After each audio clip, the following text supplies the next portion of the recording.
Hey, Luke. I'm curious when you hear the word Colorados in the off season, what's the first thing that comes in your mind? A lot of running. That's the first thing that comes to mind. But yeah, we're going through those right now, and it's a fun time. Is there a worst part about it? Is there a part that you dread the most, waking up having to do that?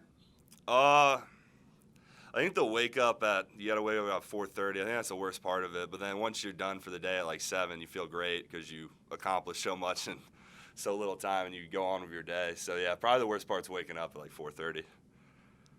I'm curious with your dad now on staff, and we've asked you about that before. It seems like you guys have a great relationship, but did you ever have concerns about him being on the coaching staff of the team that you were playing at? No, I think it's awesome. Honestly, he gets to watch me play, and I get to be around him more. And my mom's moving down here, so I think it's great. Is it nice that he's not coaching you specifically? I guess there's a little bit of separation in that sense. Yeah, there's a little bit of separation. He's on the defensive side, so I get a little bit of breathing room from him a little bit, but not too much. Thanks. Mike Nisley. Yeah, Luke, curious, are you excited at the prospect of kind of competing for that left tackle spot on the left side? And what do you feel like you have to do to kind of solidify that spot? Yeah, I'm excited wherever they need me to play, right or left. But yeah, I'm excited to have the opportunity to go to left tackle and you know replace CD, and I'm excited for the opportunity. What's the key to that spot? I mean, is there much of a difference between left and right? I mean, anything you have to change or mindset or anything different? Not really. I think I honestly like the left side with my feet better. But obviously, you're the blind side for the right-handed quarterback, so you got to make sure you're not getting beat too much. But not really. It's pretty much the same mindset. It's pretty much kind of the same thing. Just your feet are a little bit different. And Brock Hoffman said you were kind of mentoring Gerald Bailey, who kind of moved over to your guys' side. How have you been able to try to help him? DB is doing a great job. Obviously making that transition is definitely hard for guys, especially going from defense to offense. But he's a very smart football player, and he picks up stuff fast. He's able to pick up the scheme. He's doing a great job in that transition. We worked on his feet work a little bit this offseason, and obviously he played offensive line in high school, which helps. But coming to college, he's got to work a little bit more on pass pro and stuff. But he's doing a fantastic job with that. Is that part of you trying to take a larger leadership role with this offensive line? With missing some veteran guys.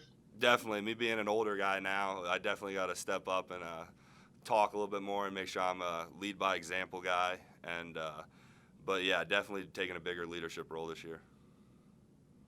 Thanks.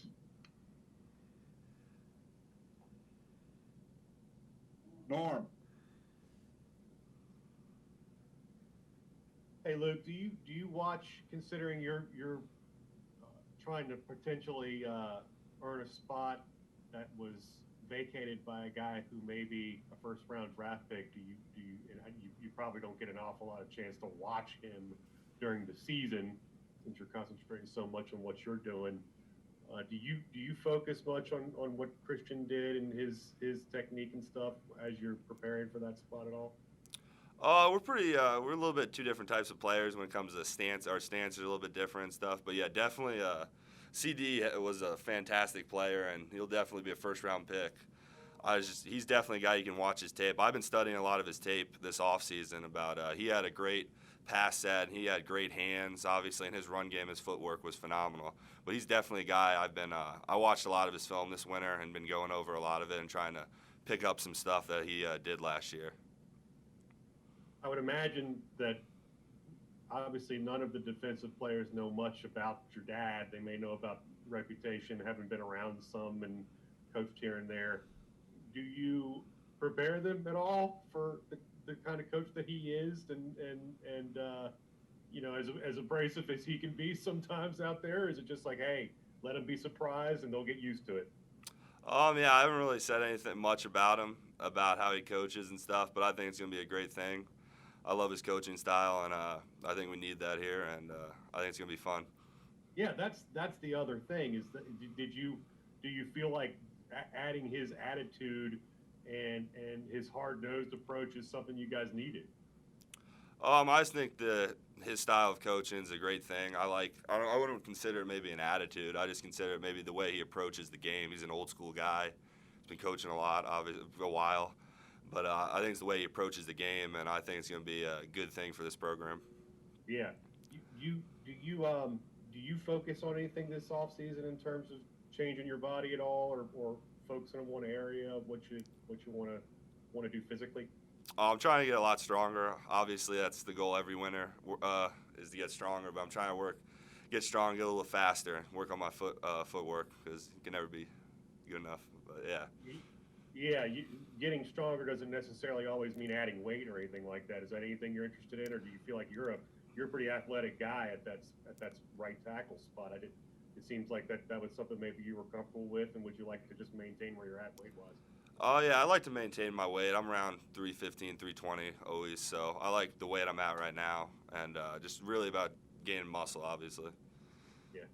Well, thanks, Ben. Andy, did you have a follow-up? Yeah, Luke, this is maybe sort of related to that. How do you grade how you played last year? Was there anything you thought you did well, or areas you think you can improve in? I definitely I thought I played very well in the season. I think there's some areas of improvement. Obviously, I did not have a good Miami game. That's the one people always bring up. I did not play well that game in any aspect. But, last year I thought I had a great season, obviously, when it came to the run game and pass game. But definitely have some areas of improvement in each of those. But, yeah, definitely thought I had a very good season. When you say the Miami game, is that just one-off day, or was it something with the speed rusher, or what was going on that day? He just beat me a few times bad, and I just couldn't. I think it brought me down a little bit, and just got to keep my head focused in the game, and just got to learn to move on to the next play, obviously.